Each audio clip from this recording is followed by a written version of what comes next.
My husband started acting strange on a Tuesday. Not violent, not angry, just wrong. At first, I blamed stress. Ethan worked long hours repairing elevators across the city, and lately he'd been getting home after midnight with grease on his hands and dark circles under his eyes. We'd been married 4 years. Long enough to recognize exhaustion. Long enough to know when something was bothering him. But this felt different. It started with the staring. I woke up around 3 a.m. to find him sitting upright on the edge of the bed, perfectly still, just staring at the bedroom door. "Ethan?" I mumbled. He didn't answer immediately. Then, without turning toward me, he whispered, "Did you hear it?" My skin prickled. "Hear what?" "The knocking." I listened. Nothing. Only the hum of our ceiling fan and distant traffic outside. "You're dreaming," I said. He slowly looked at me then, eyes heavy and unfocused. It wasn't a dream. The next morning, he acted normal again. Mostly. He barely touched breakfast and kept checking the apartment locks before leaving for work. Twice, he asked me if anyone had come by the apartment during the night. "No," I told him. "Why?" But he only shook his head. That evening, things got worse. Ethan came home around 11 p.m. I heard the front door unlock, followed by silence.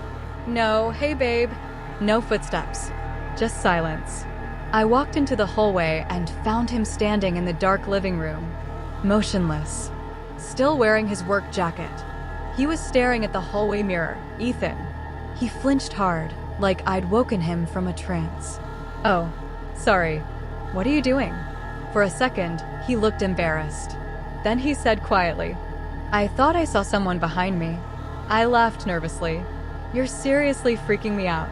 But he didn't laugh back. That night, I woke up again. This time because Ethan was talking. At first I thought he was on the phone, but the room was dark.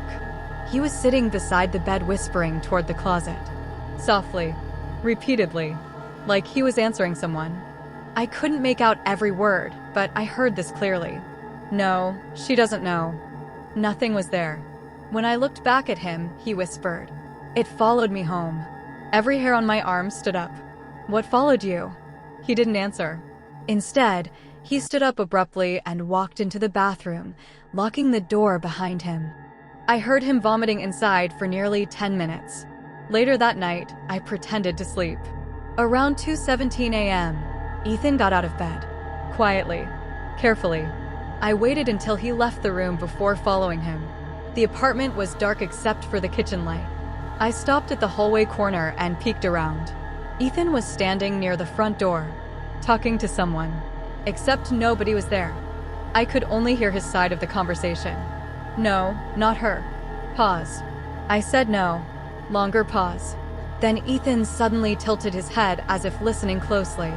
His shoulders began trembling, and in a shaky voice, he whispered, "You shouldn't have come here." That's when I heard it. Another voice. Right outside the apartment door. A woman's voice. Soft. Scratchy.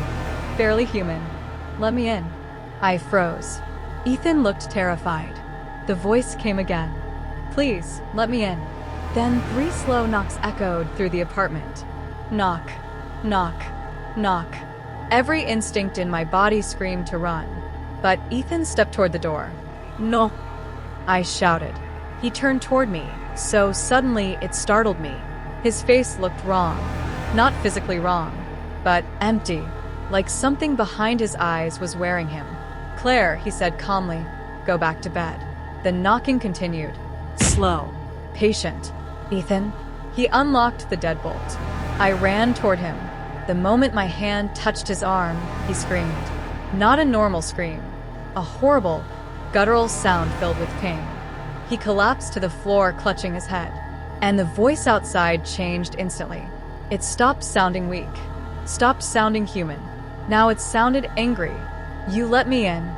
The pounding on the door exploded violently. The entire frame shook. Pictures fell from the walls. Ethan writhed on the floor screaming while blood poured from his nose. I grabbed him and dragged him backward as the front door rattled like someone was trying to tear it off its hinges. Then suddenly, silence. Complete silence. Ethan stopped moving. For one horrifying second, I thought he was dead. Then he inhaled sharply and whispered, "It's gone." We stayed awake until sunrise. Neither of us spoke much.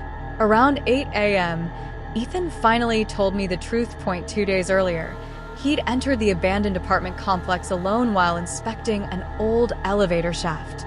Deep in the basement level, he found a sealed hallway that shouldn't have existed according to the building plans. At the end of the hallway was an apartment door. He said he heard knocking from inside, then a woman crying. He thought maybe a homeless person had gotten trapped down there somehow. So he opened the door. Inside was an empty room. No furniture, no windows. Just darkness. And in the center of the floor, a chair facing the wall. That's when the knocking started behind him. From the hallway, 3 slow knocks. When he turned around, the apartment door was closed again. But something whispered through the other side, "Let me in." He ran after that.